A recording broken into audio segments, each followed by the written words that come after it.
En el pequeño pueblo de Yusu, al pie de la majestuosa montaña Changbai, algo extraño comenzó a suceder recientemente. El anciano Yan, que vivía en el extremo oriental del pueblo, llevaba más de un mes sin poder dormir bien. Decía que, en su pobre choza de paja, siempre sentía que un ladrón entraba por las noches. Sin embargo, aquel ladrón no robaba dinero ni comida, y su comportamiento era realmente misterioso. Cada noche, cuando Yan y su esposa, la anciana Li, dormían profundamente, un leve sonido los despertaba, como el crujido de algo moviéndose, semejante al ruido que hace un ratón cuando roba comida. Pero al amanecer, cuando el anciano se levantaba a revisar, las puertas y las ventanas seguían intactas y las escasas reservas de alimentos permanecían completas. Lo único extraño era el suelo. Sobre la tierra amarilla que Li barría cada día, aparecían pequeños montículos de polvo fresco y diminutas huellas, como si alguien, con pies cubiertos de barro, hubiese caminado durante la noche. Las huellas eran tan pequeñas que ni siquiera llegaban al tamaño de las de un niño de 3 años, y se extendían desde una grieta en la esquina de la pared hasta el recipiente donde guardaban el arroz, para luego desaparecer. Vieja, ven a ver.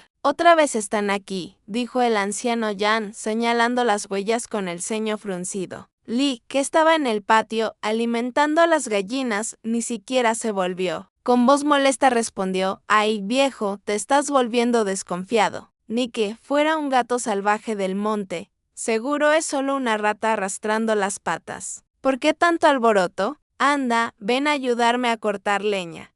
El anciano Yan sabía que su esposa no le creía, así que solo suspiró y barrió las huellas del suelo. Pero en el fondo sentía que aquel asunto no era tan simple. Yan y Li eran la pareja más común del pueblo.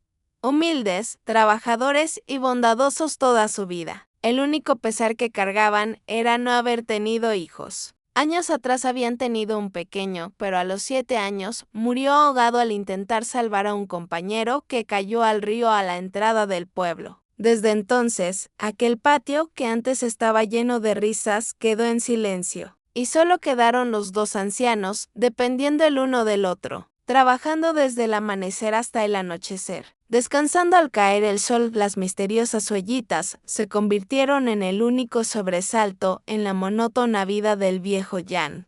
Empezó a observar con atención y notó que, además de las huellas, cada mañana el arroz del recipiente parecía haber disminuido, aunque apenas un poco, lo justo para notarse por el grosor de una uña. En el borde del tarro quedaban marcadas unas pequeñas huellas dactilares cubiertas de barro. Yan estaba convencido de que aquello no era obra de una rata.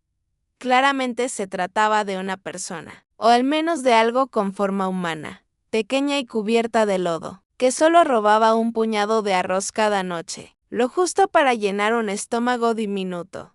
Ese descubrimiento hizo que el corazón del anciano se encogiera. Lo que comenzó como desconfianza se transformó poco a poco en curiosidad y compasión. Se preguntaba qué clase de criatura o niño podría haber caído en tal miseria, tal vez perdido, abandonado por sus padres, sobreviviendo solo en aquel frío implacable. Le contó a su esposa sus sospechas. Esta vez, Li no lo refutó. Miró los ojos preocupados de su marido y recordó al hijo que habían perdido. Sus ojos se llenaron de lágrimas. «Viejo», dijo con la voz entrecortada, «esta noche no dormamos. Veamos quién es ese pobre niño. Si nadie lo quiere, nosotros lo cuidaremos». Yan asintió en silencio. Esa noche, la pareja no se acostó temprano como de costumbre. Apagaron la lámpara de aceite y se escondieron detrás de la puerta de la cocina, conteniendo la respiración. El tiempo pasó lentamente hasta que, justo cuando ya estaban a punto de rendirse,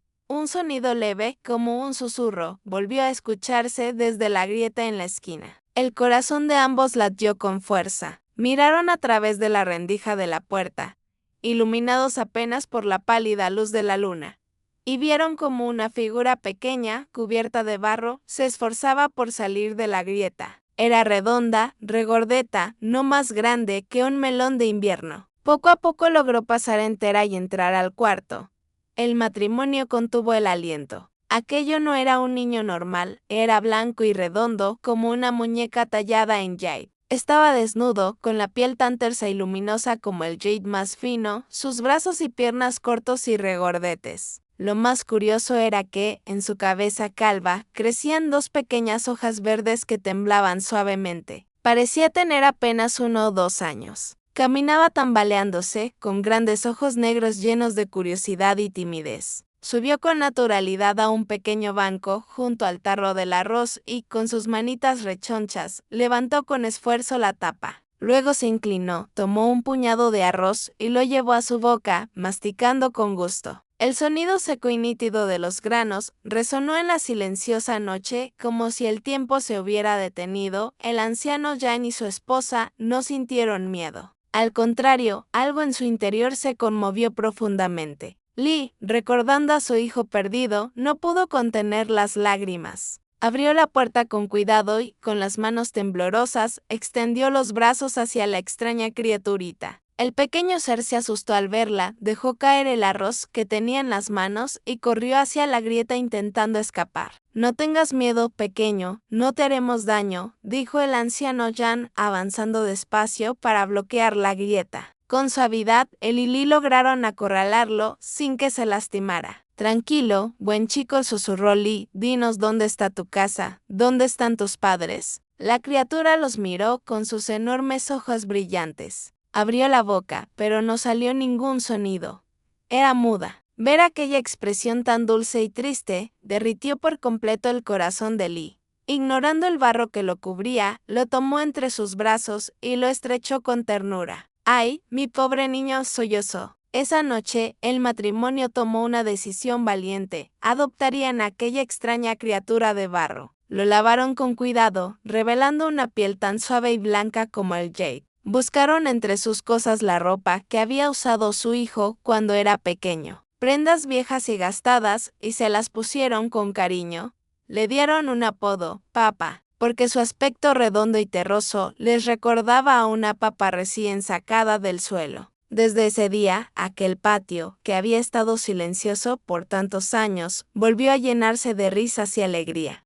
Todos estaban indefensos, al borde de la muerte. Justo cuando el señor Qian estaba a punto de perder toda esperanza, apareció un hechicero errante que le dio una idea. Le dijo: «Tu hijo no está enfermo por casualidad, esto es una señal del declive de su energía, Jan. Ningún medicamento común podrá salvarlo, a menos que encuentres el legendario ginseng con forma humana, aquel que ha absorbido la esencia del sol y la luna durante miles de años. Solo tomando la sangre de su corazón, mezclada con 77 tipos de hierbas extremadamente yan, podrás prolongarle la vida». Esas palabras convencieron por completo al señor Qian, quien creía ciegamente en espíritus y dioses. Inmediatamente ofreció una recompensa de 1000 monedas de oro a quien encontrara el rastro de ese ginseng humanoide. Con una sonrisa hipócrita en el rostro, fue a la destartalada choza con techo de paja del viejo Jan.